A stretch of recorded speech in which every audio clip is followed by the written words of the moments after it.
تحية محملة بالخيرات والنعيم عليك أيا كان مكانك في هذه الدنيا، أيا كان دينك، أيا كان جنسك، أيا كان جنسيتك.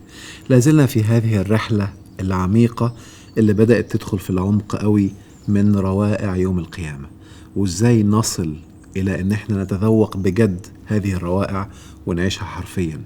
تكون إنسان فاعل مش مفعول به، تكون إنسان واعي إن عندك مشيئة إله الكون ادهالك، مش قطعة شطرنج حاجات وأحداث بتحركك باتجاه انت بتكون مش عارف انا رايح فين او جاي منين. عشان كده لازلنا بنتكلم عشان تدرك بوعي ايه خطورة تشويش المستقبل او النهايات على الواقع اللي انت عايشه. واتكلمنا في كذا نقطة الحلقات اللي فاتت، والنهاردة هنختم الجزء ده عشان نبدأ بقى الحلقة اللي جاية نتعمق اكتر ان شاء الله في بعض الحاجات المهمة كمصطلحات لإعادة فهمها بطريقة تفيدك في الانطلاق في الحياة بإذن الله. من ضمن الحاجات اللي أنا شايفها من وجهة نظري أدت إلى أو يعني تأثيرات سلبية لهذا التشويش، إن الناس بدأوا يهتموا بالنتيجة وما يهتموش بالسعي. يعني إيه الكلام ده؟ تلاقي الشخص ستريست، متوتر، عايز يوصل، امتى خلص بقى، فيكون أثناء سعيه في حالة ستريس، في حالة ضغطة، في حالة ألم، ومهتم بالنتيجة، لأن هو مش واخد باله إن إحنا جايين نسعى، فالمفروض أكون بهتم بالسعي وليس النتيجة. عايز أقولك إن ربنا سبحانه وتعالى مش هيحاسبك على النتيجة، وإنما هيحاسبك على السعي اللي أنت بتعمله حتى لو النتيجة ما حصلتش. مش أنت كنت بتسعى وده اللي أنت كنت عاوزه، نيتك هتاخدها. لو حصل أي حاجة منعتك، أنت خلاص كنت صادق، سعيك كان صادق. أنت دورك إن أنت تكون مستمتع بحالة السعي. طب هستمتع بيها ازاي؟ عارف الرسام بيكون قاعد بيرسم ومستمتع بالرسم. لما بيخلص الرسمة بيبص لها كده سعيد، ولكن الوقت اللي خده في الرسم كان ممتع. تلاقيه مشغل حاجة بيحبها، بيدندن، بيدخل يروق لأنه مستمتع بحالة السعي. اللي بيتسلق الجبال تلاقيه مستمتع جدا بحالة التسلق. الأكشن والأدفنشر أو المغامرة هي اللي بتمتعه، مش إن نوصل. إيه ده؟ ثانية واحدة، عمرك فكرت فيها كده؟ لو إن متسلق الجبال بيستمتع بالوصول، كان خد طيارة وطلع فوق وتصور وخلاص، ما أنا وصلت أهو. أنا السعي هو اللي ممتع، أنا سعيت، مستمتع بالسعي بتاعي، مش هدفي الوصول. عشان كده الطلاب دلوقتي بقوا بيجروا بسرعة. المهم اجيب كام في الامتحانات، مش مهم جبته ازاي، حفظت، نقشت، برشمت، معرفش ايه، المهم النتيجة، المهم الدرجة. الله عليك. طب ده حصل ليه؟ عشان في أكاذيب جت عن النهايات بتقولك ان المهم هو الآخر، المهم الشكل اللي انت عليه. يعني ايه الكلام ده؟ يعني انت عمال تعمل مشاكل وبتعمل مصايب وبتعمل حاجات غلط، بس مت وانت ساجد. الله عليك، ده انت هتدخل الجنة حدف. او مت وانت في الحرم، يا ولد بسم الله ما شاء الله، ده مات ساجد في الحرم، واو. ايه يا عم، في ايه المشكلة؟ السجود له درجة، وفي الحرم ليها درجة، والبلاوي اللي انت عاملها ليها ناقص درجات عادي. يعني ايه المشكلة في الاخر؟ يعني مت كده ايه اللي هيحصل؟ ولكن تم تضخيم الموضوع لدرجة ان بقوا بيدعوا يا رب الخواتيم تبقى رائعة، وبقوا مركزين جدا على الاخر والنتيجة. مش مهم هو عمال يعمل ايه دلوقتي. ناسي كذلك منظومة الموازين القسط. عارف الفرق ما بين العدل والقسط ايه؟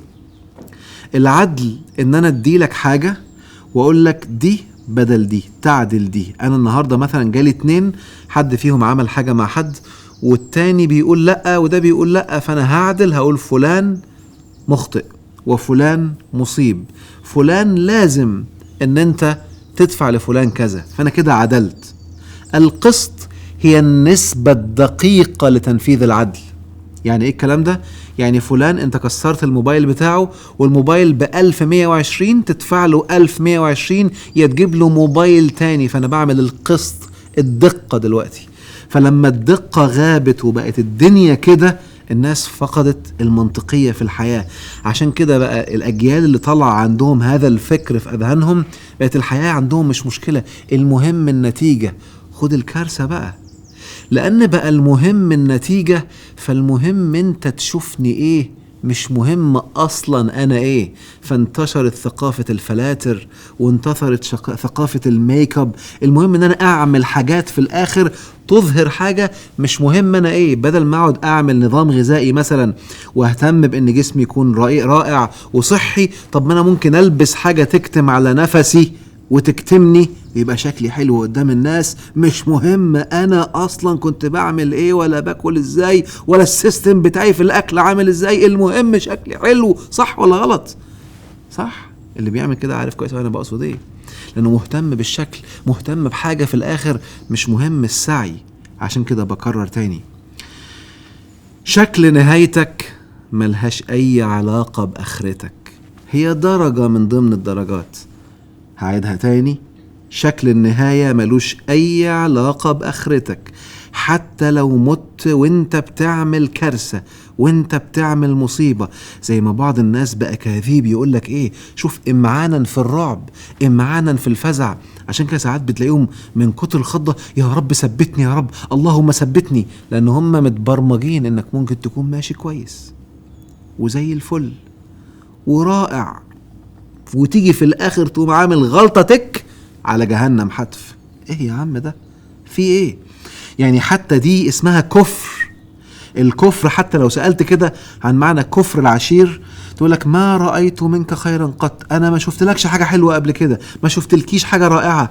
ان الشخص تلاقيه بيعمل حاجات حلوة، ولما يغلط يتحاسب يتعاقب يتنسف وتتنسي الحاجات الحلوة، ده اسمه كفر. يا عم في موازين، والناس طلعت هذه الحالة وبقى عندهم هذه الحالة كفر الأفعال، كفر الخير اللي الشخص ده عمله. لو غلطة حصلت، لو مصيبة حصلت، فالناس ما عادش عندها المنظومة العقلية السوية، القسط غاب من حياتهم. فتلاقي شخص ممكن يكون خارج في يوم من الأيام الحياة رائعة وجميلة ومستمتع طول اليوم، وغلطة تحصل اليوم باظ، بوظت لي اليوم، الدنيا بقت في ايه ده، غلطة 5 دقايق. ليه ما عادش فيه القسط؟ عشان بقينا بنهتم بالنهايات، بقينا الشكل في الاخر هو ده اللي بالنسبه لي النتيجه، ومش مهم كل السعي ولا الروعه اللي كنت عايش فيها. كل هذه الاكاذيب هي اللي قادت الناس ان هم يبقوا المهم الصوره، المهم ان انا هبقى ميت ازاي، ميت فين، ميت كذا.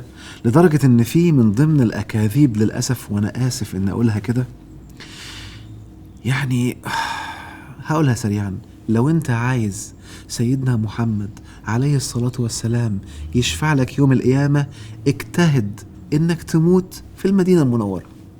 يلا قول لي هتعملها زي دي والنبي الله يخليك. لو انت مت مكان موتك هيسبب لك الواسطة يوم القيامة. بص النص اللي قدامك ده كده، من استطاع منكم أن يموت بالمدينة فليمت، فإنه من مات بالمدينة شفعت له يوم القيامة. ويتقالك عليه 100,000 صحيح. يعني أنا دلوقتي حالا بقى المفروض أختار يوم ما أجي أموت جري على المدينة، عشان لما أموت هناك هيجيلي يعديني بقى في الآخر، ومش مهم أنا كنت بعمل إيه، مش مهم الموازين ولا كل الكلام ده. شفتوا مشكلة فين؟ وتقول لي الناس ما عادتش مهتمة بالأعمال ليه؟ لحالة الكسل بقت موجودة، عشان المنهجية اللي عقلي اتبرمج عليها على النهايات لخبطت لي حياتي. ودي نقطة خطيرة قوي. من ضمن الحاجات كمان ارتفاع نسبة الإلحاد.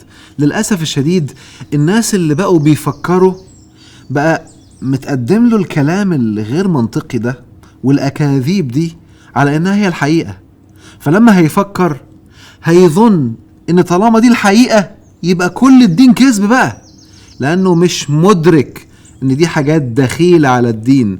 ده فهم ناس، ده نظارات مأخوذة من حضارات قديمة ومن أفكار قديمة وتلبست بلبس الدين وتقدمت لك على إنها الدين. فهذا الشباب المسكين للأسف لما لقى الكلام مش منطقي واستخدم النعمة اللي ربنا اداها اللي هي العقل، لقى إن الكلام ده مش منطقي، فقال لك أخرج من الدين. وبعض الناس قرروا يخرجوا عشان مخنوق من حالة الضغطة وتقديم الدين على انه كسر الحرية وكتمها، واعمل كده وإلا لو ما عملتش كذا إلا، لدرجة ان للأسف الشديد احد الدعاة مرة حد جه قال لي من ضمن الشباب اللي كان عنده تشتت في الدين، حتى انا قلت له معقوله؟ قال لي والله العظيم هو فتح لي الفيديو، وانا مش بحب اعمل نميمه ولا غيبه، بس هقول لكم القصه عشان تبقى مدرك الموضوع عامل ازاي. قال له وراني الفيديو بيقول ايه، ده واحد كان عمال يدعو جاره انه يدخل الدين، وجاره يعني انا مش عايز وانا ما اعرفش مين وبتاع، واصل انتوا عندكم كذا. قال له بس اسمع الكلام وادخل بس يبقى كويس، ولو دخلت هتبقى حلو، وخدها خطوه خطوه. قال له يا عم انا بشرب وبتاع ستات والكلام ده. قال له بس اسمع الكلام بس وادخل الدين. فالراجل قام قايل الشهاده ودخل الدين.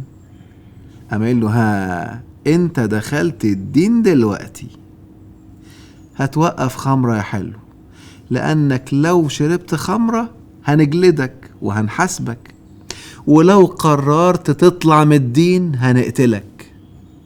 والراجل بيقدم ده على انه ذكاء من الراجل اللي كان بيدعو، لبسه في الحيط. خلاص انت قلت الاسلام يا حلو، وعادش قدامك فرصة، يا توقف خمرة يا لو طلعت نقتلك. لبست في الحيط يا جميل. وكان بيتقدم على ان ده ذكاء في الدعوة. والله انا سمعت الفيديو مرتين، لعل وعسى اكون انا اخطأت في الفهم، مش ممكن. وده اللي بدأ يؤدي أمهات كتير من الشباب اللي قعدت معاهم بسبب أمهاتهم والسيطرة باسم الدين، لأن هم عندهم قواعد كذب في المستقبل. خلي بالك، ركز معايا لو أنت أب ولو أنت أم. إذا أي حد كذاب قالك إن ربنا سيجازيك بذنب أي حد تاني، قل له أنت كاذب بهدوء مع الاحترام ليه. يعني ايه الكلام ده؟ يعني لا تزر وازرة وزر اخرى. ولو في حد هيتجازى على ابنه، كان اول حد هيتجازى هو نوح عليه الصلاة والسلام، ما ابنه كان كافر، ولا الرسل اللي كان زوجاتهم كفار، ولا انت متخيل؟ فدلوقتي قدموا اكاذيب ان لو بنتك بتعمل كذا انت هتتحاسب. شوف، حطلك صورة في المستقبل كاذبة عشان تسيطر وتجبر وتكتم الأولاد، فتدمر دينهم وتدمر ارتباطهم بالإله، ونطلع أجيال كارهة للدين عشان كذب في النهايات، فدمر البدايات ودمر الحياة ودمر الأفعال.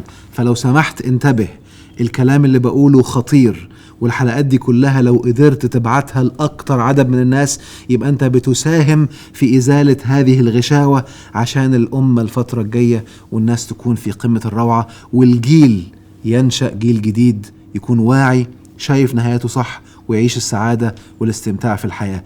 آخر حاجة هختم بيها النهاردة في التأثيرات السلبية اللي حصلت، عشان بقى الحلقة الجاية نبدأ نتعمق في مصطلحات أكتر ونفهم أكتر إزاي نعيش النعيم ونعيش بجد روائع يوم القيامة.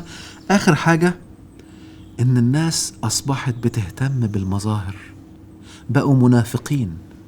يعني انتشرت كذبة كوميدية، كذبة اسمها المجاهرون، مع إن المجاهر معناها حاجة تانية خالص. الكذبة دي انتشرت في المجتمع إن في الآخر اللي كان بيجاهر ده عذابه شديد وهيطلع عينه وهيتشال بقى. وشوف كل التحابيش الحلوة دي، إن في ناس هيعدوا وناس ربنا هيسامحهم وهيعفيهم إلا اللي بيجاهر. خلاص، قد يكون النص صحيح، أنا بتكلم على المعنى والفهم اللي حصل للجملة دي. فبقى المجاهر بقى عندهم معناه إيه؟ اللي بيعمل حاجة. فأنا عاوز تخبي بقى، فطلع جيل من المنافقين يبين لك إنه حلو وفي السر بيعمل الغلط. قال إيه؟ عشان ما كنش مجاهر. طب أنت بقيت منافق وده ألعن، ده المنافقين في الدرك الأسفل من النار. فبقى في كذب، الناس بقى عندهم حالة بنسميها في علم نفس شيزوفرينيا، بقى انفصال، بقى الدنيا فيها لخبطة في العقل. يعني ايه الكلام ده؟ يعني انا دلوقتي قدامك بعمل كل الحلو، وفي الخفاء بعمل مصيبة وانا مش عايز ابين، ولو حد سألني اقعد اكلمه ان انا بعمل روائع واعمل كذا واعمل كذا.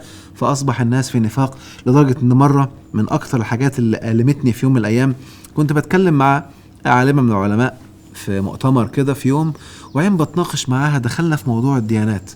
فقالت لي جملة او جملتين كانوا صادمتين بالنسبة لي.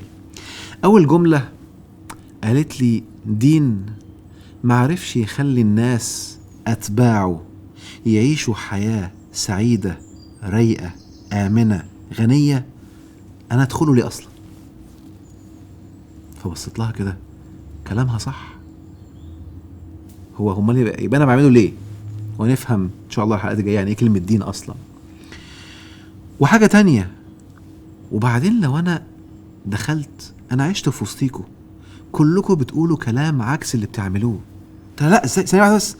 قالت لي والله العظيم وانا بقول لك لان قعدت ادرس وقعدت افكر عشان اقارن واحلل. انتوا جوه بتعملوا حاجات عكس اللي بتقولوها. يعني ايه؟ يعني بتقولوا ولو كنت فظا غليظ القلب لانفضوا من حولك، وتفرج في تلفزيوناتكم اللي من نفس دينك، يعني حتى مش حد غريب، ده اللي من نفس دينك لو غلطان بتعمل فيه ايه ولا بيعملوا فيه ايه؟ اللي بيتكلموا باسم الدين. مش ده نفاق؟ تقول لي الدين بيحث على الأخلاق وكلها غيبة ونميمة أو غيبة ونميمة وكلام للأسف لا يمت الأخلاق بصلة. وراحت رميالي القنبلة اللي كانت عنيفة. قالت لي من الآخر، كنا في التوقيت ده كان في يوم الحب أو فالنتاينز داي، راحت رميالي الجملة، قالت لي بص انتوا عندكم في الدين ان اللي بيرمي حد بالزنا ما ينفعش ويطبق عليه حد القذف. طب بالله عليك شوف بقى كام واحد من بتوع الدين بتوعكو اللي بيتكلموا في التلفزيون عن الدين وبيقولوا ان اللي بيتكلم على حد بالزنا من غير ما يجيب شهود يبقى يعني يعتبر مطبق عليه حد القذف، وده اسمه قذف. عمال يتهم السيس عندنا اسمه فالنتاين وبيتهموا بالزنا من غير ما يجيب دليل. فهمتوا ازاي انتوا منافقين؟ سكت، لان ده نفاق بجد، في انفصال عن الواقع، في حفظ كلام رائع وعدم اهتمام بالافعال. عشان انا للاسف اتبرمجت على ان مش ده المهم في الاخر. مش مهم ان اكون بطبق، المهم ان يكون شكلي حلو، المهم ان يكون كله جميل، كله حلو. اراك بكره ان شاء الله.